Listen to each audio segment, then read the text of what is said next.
This is Jeremy Tessmer for SGTV. I was 9 years old when I first saw Chinatown, one of the classic film noirs of all time. Perhaps my early infatuation with the Los Angeles of freewheeling, hard-bitten detective Jake Gittes explains my love for some of the darker, edgier work of that special city. More recently, the catalog for the important exhibition Sunshine and Noir, Art in LA 1960 to 1997, got me thinking about this idea that Los Angeles had two identities: sun-kissed utopia of beautiful people and limitless possibilities, or dirty dystopia, congested and full of secrets and scuttled dreams. This is the essence of film noir and of LA noir. LA is the last stop in America's journey west. It represents our national aspiration and our disappointment at the limits of its fulfillment. Jungle Madness from 1933 by Paul Landacre is the earliest work in the exhibition.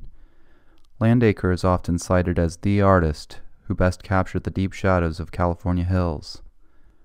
The woodblock depicts a man's struggle with a strangulating snake, a potent visual metaphor for a good man's struggle in a city full of sin. Busman's Holiday, an enigmatic painting by Dan Lutz of a dimly lit jazz club populated with fiendish musicians, reminds me of a time when jazz was still taboo in polite society.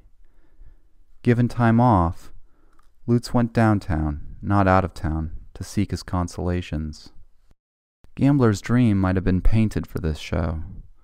I love the way the king, queen, and jack jockey for prominence and the ambiguity of the title. Is it a dream or a nightmare? LA had that reputation. Immigrants like the Hungarian Francis de Erdely struggled against xenophobia, but in chronicling the lives of other downtrodden groups, he made a name for himself. Polyglot and uniquely multicultural, LA was a tough city where minority groups were in constant competition for good jobs and social acceptance. Lorcer Feidelson gives us a femme fatale, one of the more delicious inventions of film noir, and curiously emblematic of the idea of a seductress that may or may not mean well. Messick's Black Widows suggests that the archetype was common in LA.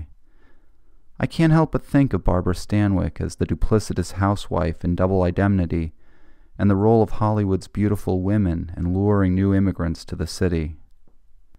After the war, the psychological complexity suggested by Haynes' Night of Return may have been the result of America's intense need to return to normalcy, suppressing the scars of World War II and the anxiety of the new Cold War. LA was built on boosterized images, but there was another life off-camera, like the underground gay community hinted at in this painting from the late 30s by Ben Messick. On camera, Hollywood's actresses were always smiling. Lebrun's image of Mary Magdalene, on the other hand, looks wizened, if not skeptical. Mary Magdalene was the hero of Lebrun's Crucifixion Cycle, a major series from 1950 that dealt with existential angst through the biblical story. Who bought these things originally? Actors were big collectors. Vincent Price was the likely buyer for this painting by Howard Warshaw, but Edward G. Robinson was also a major collector. The resonance in this work with today's pop surrealists is striking. Where Hollywood told us that cars were cool, Warshaw gave us car accidents. LA was supposed to have space for everyone, but the freeways that enabled so much space created a new set of problems. It is a repeating dichotomy: the light and the dark. The orange is in the lower left of Shad's painting and the encroaching black leaves in the center. Eventually, these critical visions of Tinsel Town were joined by a genuine counterculture with the beat movement that grew up on La Cienega at the Ferris Gallery. That is where the exhibition Sunshine and Noir began its history of LA art. Today's artists treating the dark side of Los Angeles give the whole thing romance. They give the noir image a pop appeal.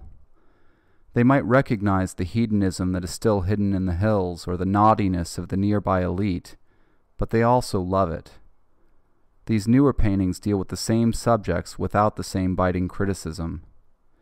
LA still has a dark side, but the culture is far more willing to accept it, and certain groups even celebrate it. I hope that fans of the original film noir, fans of expressionism, social realism, and surrealism will come see the exhibition. Help us celebrate LA's other half. LA Noir will be on view through August 2nd. Come see it.